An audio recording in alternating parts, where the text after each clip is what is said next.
దిగజారినంటే నల్లగొండ జిల్లాలో చకిలం శ్రీనివాసరావు కాంగ్రెస్ నాయకుడికి తొత్తుగా రాజన్న గ్రూప్ వాళ్ళు ఎమ్మెల్యే పార్టీ వాళ్ళు సిపిఎం కార్యకర్తలు చంపించారు. ఇది వాస్తవం కాదా? సవాల్ చేస్తున్నాను, చర్చలకు సిద్ధమా? ఇట్లా చంపి ఇంకొకటి మావోయిస్టు చాలా త్యాగాలు చేశారు. నేను వాళ్ళ త్యాగాన్ని కూడా గుర్తిస్తూ వరవరావుతో కూడా మాట్లాడాను. మీ త్యాగాలు, మీ మిలిటెన్సీ, మీ నాయకత్వాన్ని తయారు చేసుకునేది ఇవన్నిటితో విప్లవం రాదు. ఆ మూడును మా లైన్ కలిసి వస్తుంది. మాకేమైతే అవి కొరబడ్డాయి, మాకు ఆ మూడు కొరబడ్డాయి. మీకు ఆ మూడు ఉన్నాయి, మీకు పందా లేదు, మాకు అవి లేవు. ఈ రెండు కలిసి విప్లవం వస్తుంటే సైలెన్స్ వినడం ఏం మాట్లాడలేదు.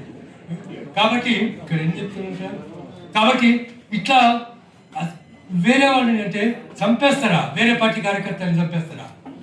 కిరాయిగా మావోయిస్టుల మీద నాకు వాళ్ళ త్యాగం మీద మంచి అభిప్రాయం ఉంది, కానీ వాళ్ళ పందా పూర్తిగా దెబ్బతినిపించింది. పిల్లలు వాళ్ళని చీకటి కోణాలు ఉన్నాయి. ఒక చీకటి కోణం ఏంటంటే బాలగోపాల్ లాగా ఇంటికి పోయి చీకటి కోణం విమర్శిస్తలేదు, విప్లవాన్ని ముందు తీసుకోవడం కోసం చీకటి కోణం ఉంటుంది. ఒక చీకటి కోణం ఏంటంటే వీళ్ళు ఎన్నికలు బహిష్కరించాలని చెప్తూ ఏదో ఒక పాలక పార్టీని బలపరిచేవాడు. నిర్దిష్టంగా చెప్పాలంటే 79 చెన్నారెడ్డిని బలపరిచారు. ఆ ఎన్నికల సందర్భంగా చెన్నారెడ్డిని బలపరిచారు. 84, 85 ఎన్నికల సందర్భంగా తెలుగుదేశాన్ని బలపరిచారు. ఇంత పెద్ద విప్లవకారుడి మావోయిస్టు అంతా చెప్తూ ఎన్నికలు బహిష్కరించుంటావు లోపాయకారంగా. ఇది ఆశ్చర్యకరంగా ఒక మంచి పోలీస్ ఆఫీసర్ ఒకటి రాశాడు వ్యాసం ఈ దీని మీద. దాంట్లో కొంచెం ఆలోచించదగ్గ పాయింట్లు ఉన్నాయి.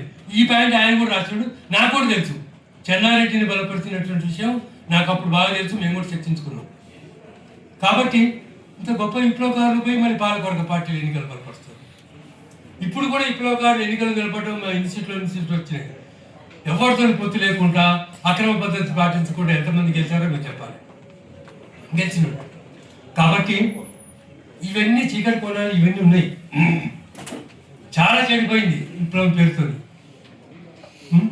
మా అందరితో సమానంగా మా వాళ్ళు ఏం తక్కువ కాదు, ఖచ్చితంగా చెప్పగలుగుతారు. ఇప్పుడు దాంట్లో ఖమ్మం పరిస్థితులు చూస్తే ఖమ్మంలో 20 కోట్ల రూపాయలు వసూలు చేశారు భూదాడు భూములు ఇప్పిస్తారు.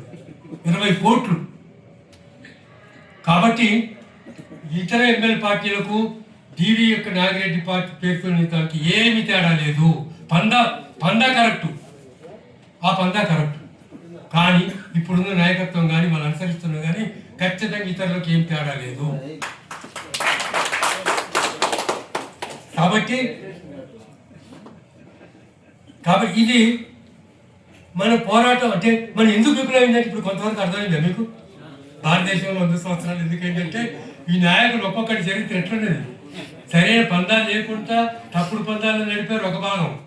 పందా వస్తేనేమో తెలంగాణ ఆంధ్ర తీసేసి పక్కన పెడుతుంది. డివి పందా రూపొందిస్తేనేమో దాన్ని అమలు జరపబడుతుంది.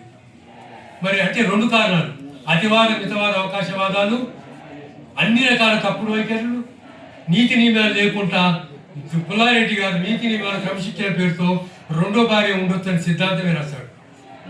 డివితో జరిగిన సిద్ధాంత పోరాటం చర్చలో ఎక్కడైనా కమ్యూనిస్ట్ పార్టీ ప్రపంచంలో నీతి నియమాల సమస్య పైన చీలిపోయిందా అని రేట్ చేశాడు.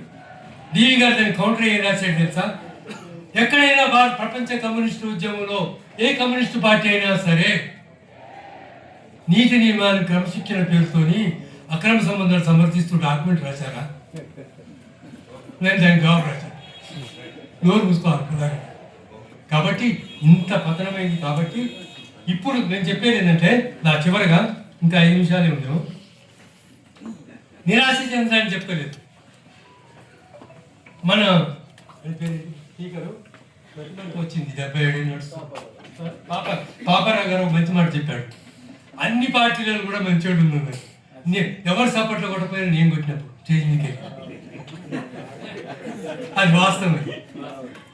కాబట్టి నేను చెప్పేది ఏంటంటే, అన్ని పార్టీలలో కూడా సిపిఐలో తక్కువ ఉంటారు, సిపిఎంలో కూడా చాలా మంది ఉన్నారు, మేధావులు. ఎమ్మెల్యే పార్టీస్లో కూడా అన్నిట్లలో కూడా ఉన్నారు. కానీ నాయకత్వంలో మాత్రం ఎమ్మెల్యే పార్టీస్లో తెలుగు రాష్ట్రాల గురించి చెప్తున్నాను. ఎత్తుకోవాలి కంచుగాగడ వేసి ముఠాతత్వం అనుసరించని వాళ్ళు టార్చ్ లైట్ చేసేది కాదు. కాబట్టి ఉంటే ఒక్కడిద్దరు అలా ఉండొచ్చు, కానీ అంతా ముఠాతత్వాలు పెత్తందారితనాలు. నేను భారతదేశం గురించి నాకు ఎక్కువ తెలవదు కాబట్టి మన తెలుగు రాష్ట్రాల గురించి చెప్తాను. సరే ఇది ఒకటి. కాబట్టి అన్ని పార్టీలు మంచి వాళ్ళు ఉన్నారు. ఇప్పుడు పక్కదారి కట్టే సిద్ధాంతాలు చెప్తారు, కొంతమందికి వివరించారు.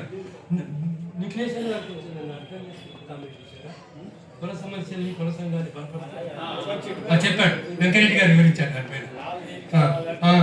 అదే కరెక్ట్ కాదు, దీంట్లో ఉంది దానిపైన కూడా వెంకరెడ్డి గారు కూడా వివరించారు. మరి దాని గురించి చెప్పడానికి టైం కూడా లేదు. కాబట్టి ఇప్పుడు అర్ధవలస అర్ధపీడన పెట్టుబడిదారు వస్తున్నారంటే అర్ధవలస అర్ధపీడన లేదు. ఇంకొకటి, తెలుగు రాష్ట్రాల్లో పరిస్థితిని దృష్టి పెట్టుకొని మాట్లాడద్దు. తెలుగు రాష్ట్రాల్లో కమ్యూనిస్టు ఉద్యమం తెలంగాణ పోరాటం మిగిలి ఉంటే మావోయిస్టులు వచ్చి జగిత్యాల ప్రాంతంలో కరీంనగర్ ఆదిలాబాద్లో వెట్టి మందలి బంద్ చేయించారు. తెలంగాణ ఖమ్మం నల్గొండ లేవు, అప్పుడే బంద్ అయినాయి. రెండో దశ అయి బంద్ అయినాయి. మరి ఇప్పుడు తెలుగు రాష్ట్రాల పరిస్థితి చూసి దేశం వచ్చి ఇట్లా అనుకోబాకండి. దేశం అంతా పెట్టుబడిదారి సంబంధాలు బలపడ్డానికి పాటు ఉత్తరప్రదేశ్ పోయి 10 రోజులు ఉండండి, బీహార్ పోయి ఒక 5 రోజులు ఉండండి, మధ్యప్రదేశ్లో ఉండండి, ఒరిస్సాలో ఉండండి. దేశంలో అర్ధపీడలు ఉందా, పెట్టుబడిదారి వ్యవస్థ నడుస్తుందా అర్థమైంది. కాబట్టి అలాంటి వాదనలు చెప్పే విప్లవ మిత్రులకు నేను ఇచ్చే సలహా ఏంటంటే, తెలుగు రాష్ట్రాల కళ్ళజోడుతో చూడబాకండి, భారతదేశం కళ్ళజోడు పెట్టుకోండి కాసేపు పక్కన పెట్టి. అప్పుడు మీకు నిజమైన పరిస్థితి అర్థమవుతుంది. కాబట్టి అర్ధవలస అర్ధపీడనే ఈ దేశంలో కార్మిక వర్గ తిరుగుబాటు కాదు. మనం కాకపోతే నేను ఒకటి చెప్తున్నాను, పందాలు రూపొందించి 50 ఏళ్ళు దాటిపోయింది. అదే విధంగా అదే పద్ధతిలో యాజ్ ఇట్ ఈస్గా వస్తుందని కాదు, చేయాలని కూడా కాదు. నువ్వేం మారిందో మార్క్సిజం నిరంతరం అభివృద్ధి చెందుతూ వస్తుంది. మార్క్స్ రాసిన కాడ ఆగిందా? లెనిన్ అభివృద్ధి చేయలే. లెనిన్ రాసిన కాడ ఆగిందా? మావో అభివృద్ధి చేయలే. అట్టే ఇప్పుడు మన డీవీ కాడ ఆగొద్దు.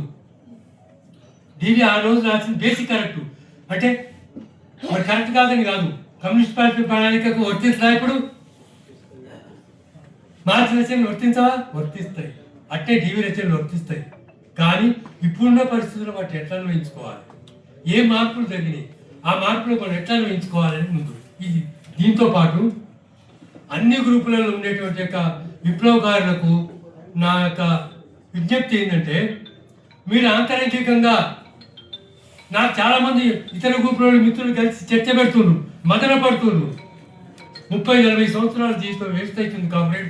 ఈ మధ్య తూర్పుగోదావరి జిల్లా నుంచి నాకు పరిచయం లేదు, నా గురించి తెలిసిన ఒక మిత్రుడు, రెడ్ స్టార్ మిత్రుడు, సూటిగా చెప్పండి సార్ నేను ఫోన్ చేస్తున్నా, ఇప్పుడు నేను రెడ్ స్టార్లో కొనసాగాలన్నా బయటికి రావాలని.